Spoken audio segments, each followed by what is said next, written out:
Jess and I were talking before, and we're like so curious just on the idea of like the bike riders and these like collective groups and things like this. Like, what were you guys like in high school? Like, what was your biker gang vibe? Like, were you already feeling like a creative, a little bit of like trying to find your path, your sort of group of friends? Like, let's start with you, Austin. Like, what were you like in high school?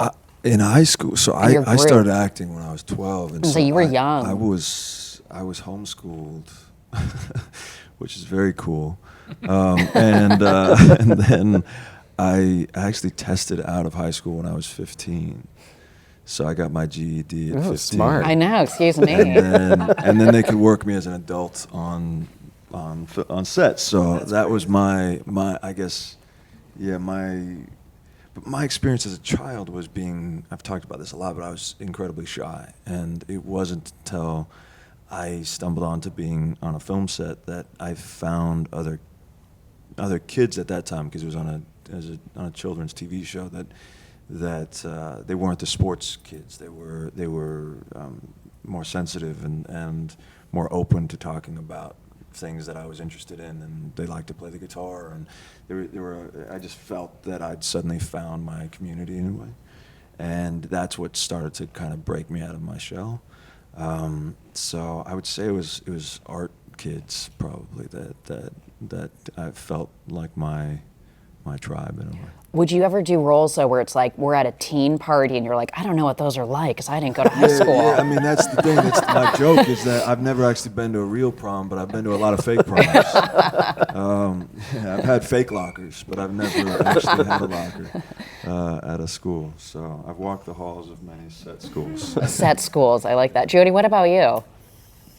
I feel like the more me and my friends look back, we realize that we were kind of like the nerdy group in a sense of like, we were always like making silly videos on like the school ground, like, or doing like silly impressions or like just like cringy but hilarious stuff. Like we look back and we're like, oh my god, we were actually we were those people.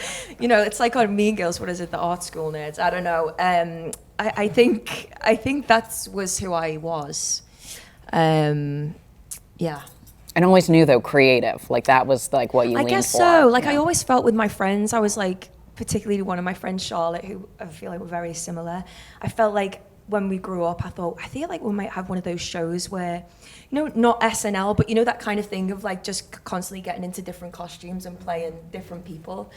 We were always kind of doing that without all the props and the lights and the cameras, etc. We're gonna get some of those. So yeah, yeah. That's my Release evening. the tapes.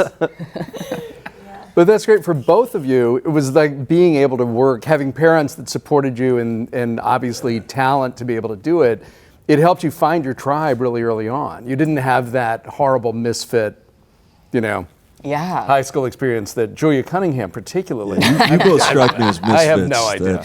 I was always searching for the creatives. And Jeff, what about you? I mean, it was Little Rock, Arkansas. You wanted to be a filmmaker. Yeah. That must have felt like that was so far away from where you grew up. I mean, I've dressed like this since 7th grade. So, like... if it ain't broke, don't fix it. Hey, thank you, Austin. Tell J. Crew that. I'm trying to get sponsored. But, so I was kind of always a nerdy, preppy kid, but my older brother was in a band. He was in a band called Red 40, which was, the coolest band. There was a girl I dated in 10th grade who very vocally just said, I'm only dating you because of who your brother is. And you were like, that's okay. You're like, I'll take it. I'm good with that. I have no problem with that. And but so I joined a punk rock band, and I played drums in a punk rock band, but I still wore this shirt. And so I kind of walked between two worlds a little bit. But playing in bands, shockingly enough, there was a really good punk rock scene in Little Rock in the mid-'90s. It felt like ours. It felt pretty homegrown. And not to tie this back into the movie or anything, but I saw this cycle happen where, we felt like we had this kind of outsider culture. And I didn't get the clothes right, I didn't get the hair right, but others did. And it felt like ours. And then by, the end of the 90s, you're walking around Dillard's in the mall and like Green Day's playing. You're like, wait a second, that was our band, that was our thing, and it got popular. It's because that's where the cool stuff happens. That's where fashion and music and art, it all comes from outsider culture. That's where we want to be. But because it's cool, it becomes popular. Then you get kind of a snake eating its own tail. I was never in a good enough band to ever, be successful. But that was my crowd.